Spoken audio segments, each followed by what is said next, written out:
iPlus training സൊല്യൂഷൻ്റെ പുതിയൊരു വീഡിയോയിലേക്ക് സ്വാഗതം. നമ്മുടെ ക്വസ്റ്റ്യൻ പേപ്പർ ഡിസ്കഷൻ്റെ പാർട്ട് 2 ആണ്. പാർട്ട് 1 കാണുവാനായി ഐ ബട്ടൺ ക്ലിക്ക് ചെയ്യുകയോ നമ്മുടെ പ്ലേലിസ്റ്റ് സന്ദർശിക്കുകയോ ചെയ്യാവുന്നതാണ്. കൂടാതെ ഇന്ന് ഈ വീഡിയോ 18-ാം തീയതി സെപ്റ്റംബർ കാണുന്നവർക്ക് മാത്രമായിട്ട് ഒരു സ്പെഷ്യൽ ഡിസ്കൗണ്ട് നമ്മുടെ നോട്ടുകളിൽ പ്രൊവൈഡ് ചെയ്തിട്ടുണ്ട്. താഴെ ലിങ്ക് നൽകിയിരിക്കുന്നു. നമുക്ക് ഡിസ്കഷനിലേക്ക് കടക്കാം. Q1. Which of the sets of activities best indicate the cyclic nature of action research strategy? Action റിസർച്ചിൻ്റെ സ്ട്രാറ്റജിയിലെ സൈക്ലിക് നേച്ചർ കാണിക്കുന്നത് ഇതിലേത് ഓപ്ഷൻ ആണെന്നാണ് ചോദ്യം. നമ്മുടെ പേപ്പർ 1-ൻ്റെ യൂണിറ്റ് 2-ലെ ചോദ്യങ്ങളാണ് 10 ചോദ്യങ്ങളും ഈ വീഡിയോയിലേത്. നമുക്കിവിടെ കാണാം. റിഫ്ലക്റ്റ്, ഒബ്സർവ്, പ്ലാൻ, ആക്ട് ആണോ? ഒബ്സർവ്, ആക്ട്, റിഫ്ലക്റ്റ്, പ്ലാൻ ആണോ? ആക്ട്, പ്ലാൻ, ഒബ്സർവ്, റിഫ്ലക്റ്റ് ആണോ? പ്ലാൻ, ആക്ട്, ഒബ്സർവ്, റിഫ്ലക്റ്റ് ആണോ? ആദ്യം പ്ലാൻ ചെയ്യുക, പിന്നീട് പ്രവർത്തിക്കുക. പ്രവർത്തിച്ചത് എങ്ങനെയുണ്ട് എന്ന്, നമ്മൾ എടുത്ത ആക്ഷൻ എങ്ങനെയുണ്ട് എന്ന് ഒബ്സർവ് ചെയ്യുക, പിന്നീട് അതിനെപ്പറ്റി ചിന്തിക്കുക. നമ്മുടെ ജീവിതത്തിലും പ്രാവർത്തികമാക്കേണ്ട സ്ട്രാറ്റജിയാണ്. ആക്ഷൻ റിസർച്ചിൽ മാത്രമല്ല, ആദ്യം നമ്മൾ ചെയ്യാൻ പോകുന്ന കാര്യത്തെപ്പറ്റി പ്ലാൻ ഉണ്ടാവുക, അതിനുശേഷം ആക്ഷൻ എടുക്കുക, വേണ്ട ഒബ്സർവേഷൻ നടത്തുക, പിന്നീട് എന്താണ് സംഭവിച്ചത് ആ ഒബ്സർവേഷൻ അനുസരിച്ച് ചിന്തിക്കുക. വീണ്ടും നമ്മുടെ പ്ലാൻ എന്തെങ്കിലും മോഡിഫൈ ചെയ്യേണ്ടതായിട്ടുണ്ടെങ്കിൽ മോഡിഫൈ ചെയ്യുകയും ചെയ്യുക. രണ്ടാമത്തെ ചോദ്യമാണ്, the problem of research ethics is concerned with which aspect of research activities? ഏത് മേഖലയുമായിട്ടാണ് റിസർച്ച് എത്തിക്സ് ഏറ്റവും കൂടുതൽ കൺസേൺഡ് ആയിട്ടുള്ളത്? Following the prescribed format of a thesis റൈറ്റിങ്ങിൻ്റെ ഫോർമാറ്റ് ഒക്കെ കീപ്പ് ചെയ്യുന്നതിലാണോ? Data analysis through qualitative or quantitative techniques data അനാലിസിസിൻ്റെ ഭാഗത്താണോ? ഡിഫൈനിങ് ദ പോപ്പുലേഷൻ ഓഫ് റിസർച്ചിൻ്റെ പോപ്പുലേഷൻ ഡിഫൈൻ ചെയ്യുന്നതിലാണോ? എവിഡൻസ് ബേസ്ഡ് റിസർച്ച് റിപ്പോർട്ടിങ്ങിലാണോ? ഇവിടെ ശരിയായ ഉത്തരം എവിഡൻസ് ബേസ്ഡ് റിസർച്ച് റിപ്പോർട്ടിങ്ങിലാണെന്ന് കാണാം. തെളിവുകളുടെ അടിസ്ഥാനത്തിൽ റിസർച്ചിൻ്റെ ഫൈൻഡിങ്സ് റിപ്പോർട്ട് ചെയ്യുന്ന സ്റ്റേജിലാണ് ഏറ്റവും അധികം റിസർച്ച് എത്തിക്സിൻ്റെ ഇൻഫ്ലുവൻസ് വരുന്നതെന്ന് നമുക്ക് ഓർക്കാം. In which of the following activities potential for nurturing creative and critical thinking is relatively greater? ഇതിലേതിലാണ് റിലേറ്റീവായിട്ട്, ഈ 4 ഓപ്ഷനിൽ നിന്ന് വേണം നമ്മൾ ചിന്തിക്കാൻ, ഏറ്റവും കൂടുതൽ ക്രിയേറ്റീവ് തിങ്കിങ്ങും ക്രിട്ടിക്കൽ തിങ്കിങ്ങും ഒക്കെ നർച്ചർ ചെയ്യുന്നത് ഏത് മെത്തേഡാണ്? റിസർച്ചിൻ്റെ ഒരു സമ്മറി പ്രസൻറ്റ് ചെയ്യുമ്പോഴാണോ? അല്ലെന്ന് നമുക്ക് ഊഹിക്കാം. പ്രസൻറ്റിങ് എ സെമിനാർ പേപ്പറുകൾ മാസ്റ്റേഴ്സ് ലെവലിൽ നമ്മളെല്ലാവരും പ്രിപ്പയർ ചെയ്തിട്ടുള്ളതാണ്, പ്രസൻറ്റ് ചെയ്തിട്ടുള്ളതാണ്. ക്രിയേറ്റീവ് തിങ്കിങ് അവിടെ നടക്കുന്നുണ്ടോ? മൂന്നാമത്തെ option participation in research conference. ഒരു കോൺഫറൻസ് എന്ന് പറയുന്നത് നമ്മൾ പ്രാക്ടിക്കലായിട്ട് ഒരു കാര്യം ചെയ്യുന്നതിലല്ല, കൂടുതലും കേൾവിക്കാണ് പ്രാധാന്യം കൊടുക്കുന്നത് കോൺഫറൻസുകളിൽ പങ്കെടുക്കുമ്പോൾ. പ്രസൻറ്റർ ആണെങ്കിൽ അത് അവതരിപ്പിക്കുന്നതിലും. എന്നാൽ വർക്ക്ഷോപ്പ് എന്ന് പറയുന്നത് ഒരു പ്രോബ്ലം സോൾവ് ചെയ്യുന്നതിലേക്ക് ഇൻറ്റൻസീവായിട്ട് ഫോക്കസ് ചെയ്യുന്ന ഒരു ആക്ടിവിറ്റിയാണ്. ആ രീതിയിൽ creative thinking and critical thinking develop ചെയ്യാൻ നമ്മളെ ഹെൽപ്പ് ചെയ്യുന്നത് പാർട്ടിസിപ്പേഷൻ ഇൻ എ വർക്ക്ഷോപ്പ് ആണെന്ന് കാണാം. ഓപ്ഷൻ 4. നാലാമത്തെ ചോദ്യം, controlled group condition is applied. Control group condition പഠിച്ചിട്ടുള്ളവർക്ക് നമ്മൾ ഈ experimental research, historical research, survey research, descriptive research ഇവ ഓരോന്നും എന്താണെന്ന് ധാരണയുണ്ടെങ്കിൽ നമുക്ക് കൃത്യമായിട്ട് അറിയാം. എക്സ്പെരിമെൻ്റൽ റിസർച്ചിലാണ് കൺട്രോൾ ഗ്രൂപ്പും അതോടൊപ്പം തന്നെ നമ്മുടെ സാമ്പിൾ ഗ്രൂപ്പ് അല്ലെങ്കിൽ നമ്മുടെ ടെസ്റ്റ് ഗ്രൂപ്പും ഉള്ളത്.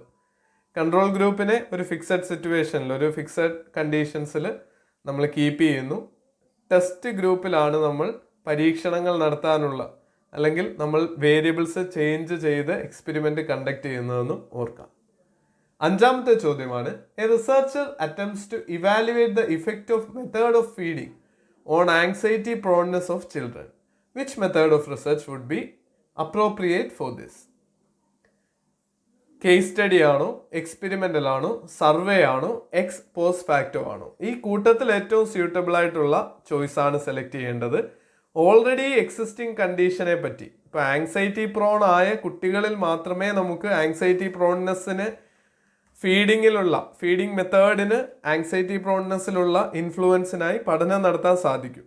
നമ്മുടെ പഠനത്തിനായിട്ട് ആങ്സൈറ്റി ഉള്ള കുട്ടികളെ ഉണ്ടാക്കാൻ നമുക്ക് പറ്റില്ല, അല്ലെ കുട്ടികളിൽ ആങ്സൈറ്റി കൃത്രിമമായിട്ട് നിർമ്മിച്ച ശേഷം മെത്തേഡ് ഓഫ് ഫീഡിങ്ങിന് അതിൻ്റെ മുകളിൽ ഉണ്ടാവുന്ന ഇഫക്റ്റ് പഠിക്കാൻ സാധിക്കില്ല. അതുകൊണ്ട് തന്നെ നിലനിൽക്കുന്ന ഒരു കണ്ടീഷനെ പറ്റി മാത്രമേ പഠനം നടത്താൻ സാധിക്കുന്ന മെത്തേഡിനാണ്, റിസർച്ച് മെത്തേഡിനാണ് എക്സ് പോസ്റ്റ് ഫാക്ടോ മെത്തേഡ് എന്ന് പറയുന്നത്.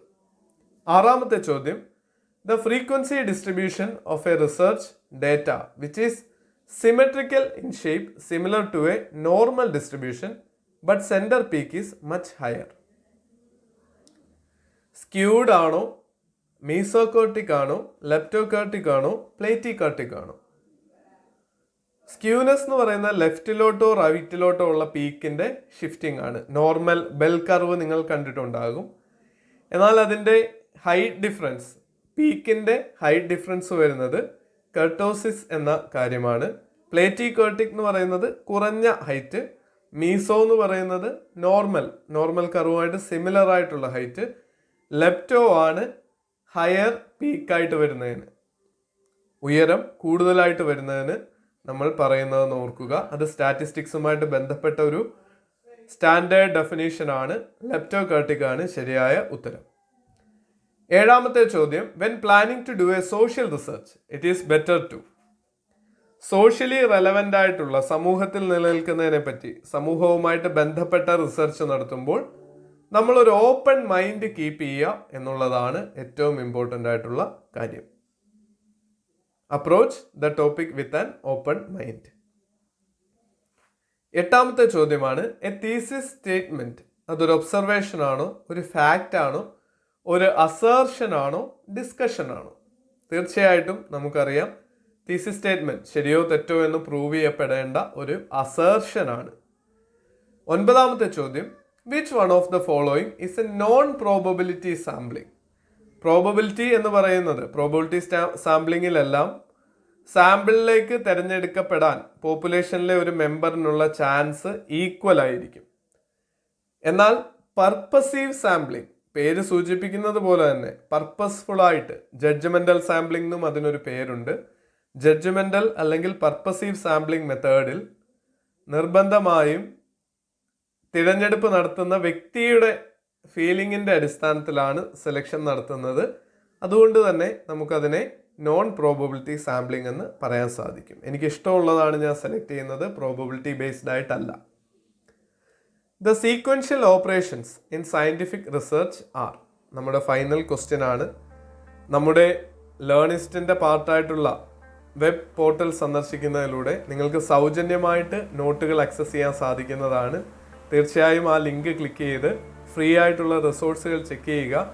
കൂടാതെ ഫ്യൂച്ചറിൽ കൂടുതൽ മോക്ക് ടെസ്റ്റുകളും നിങ്ങൾക്ക് പരീക്ഷാ പരിശീലനത്തിന് ഉതകുന്ന ടെസ്റ്റുകളും ഫ്രീ ആയിട്ടുള്ളതും ക്രിയേറ്റ് ചെയ്യാൻ ഉദ്ദേശിക്കുന്നുണ്ട്. അതോടൊപ്പം പെയ്ഡായിട്ടും നിങ്ങൾക്ക് കണ്ടന്റ് അവൈലബിൾ ആണ് എന്നും ഓർമ്മിപ്പിക്കുന്നു. ഇവിടെ ശരിയായ ഉത്തരം, കറക്റ്റായിട്ടുള്ള sequential operation in scientific research എന്ന് പറയുന്നത് ഒന്നാമത്തേതാണ്. കോവേരിയേഷനായിട്ട് ചെക്ക് ചെയ്യുക. പിന്നീട് സ്പ്യൂരിയസ് റിലേഷൻസ്, എറർ കോസിംഗ് ആയിട്ടുള്ള റിലേഷൻസ് എലിമിനേറ്റ് ചെയ്യുക. പിന്നീട് റിസൾട്ട് ജനറലൈസ് ചെയ്യുക, അതിനെ ഒരു തിയറി ആയിട്ട് കൺവേർട്ട് ചെയ്യുക. കോവേരിയേഷൻ എന്നുള്ളത് വേരിയബിളുകൾ തമ്മിലുള്ള ലിങ്ക് കണ്ടെത്തുന്നതിനാണെന്നും ഓർക്കുക. ഈ വീഡിയോയിൽ ഇത്രമാത്രം. നിങ്ങൾക്ക് ഈ വീഡിയോ ഇഷ്ടമായെങ്കിൽ തീർച്ചയായും ലൈക്ക് ചെയ്യുക. തുടർന്നുള്ള പാർട്ടുകൾ നിങ്ങൾക്ക് ലഭിക്കുവാൻ, കൃത്യസമയത്ത് ലഭിക്കുവാൻ ബെല്ലൈക്കൺ ആക്ടിവേറ്റ് ചെയ്യുകയും സബ്സ്ക്രൈബ് ചെയ്യുകയും ചെയ്യുക. നമുക്ക് അടുത്തൊരു വീഡിയോയിൽ വീണ്ടും കാണാം. Thank you so much.